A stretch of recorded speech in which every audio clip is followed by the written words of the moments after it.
Des militants de droits de l'homme et des représentants de certains des partenaires de cette institution ont participé à la journée porte ouverte organisée par la Commission nationale des droits de l'homme ce 30 juillet dernier. Le président de cette commission, Ahmed Salim Ould Bouhbeini, a fait état de sa satisfaction.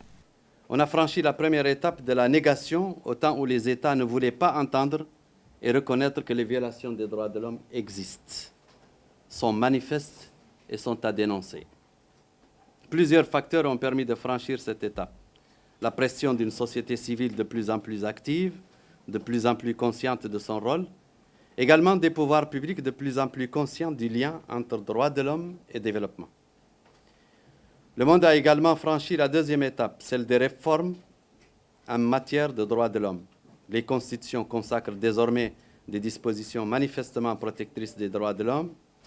L'élévation de la Commission nationale des droits de l'homme en 2012 au statut d'institution constitutionnelle en est une illustration.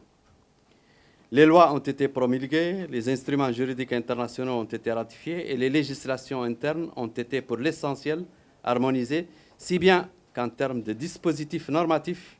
Lors de son discours, Ould Bouhbeini a ajouté que les progrès dans le domaine des droits de l'homme supposent une alliance entre l'État et toutes les structures de droits humains.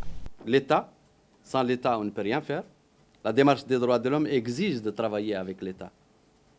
C'est l'État qui siège au Conseil des droits de l'homme, c'est l'État qui signe les traités des droits de l'homme, c'est l'État qui est responsable et comptable. Le secrétaire exécutif des réseaux africains nous parle du rôle de la Commission et de son indépendance. La Commission elle est là pour vous et pour vous protéger.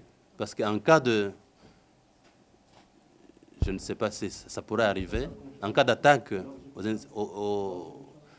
ONG, aux sociétés civiles, la Commission elle sera là pour vous aider. Et vous devez vous protéger mutuellement. C'est votre commission, ce n'est pas la commission du gouvernement, c'est une commission étatique, mais pas gouvernementale.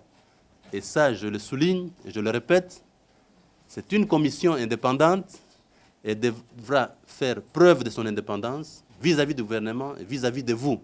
Fort de ce qui précède, il est à souligner que la Commission des droits de l'homme de Mauritanie, en collaboration avec les pouvoirs publics et la société civile, ont entrepris ces dernières années de mettre en place un dispositif qui s'harmonise avec les règles internationales en la matière, afin de promouvoir, pérenniser et protéger les droits des citoyens mauritaniens et de tous ceux qui vivent parmi nous.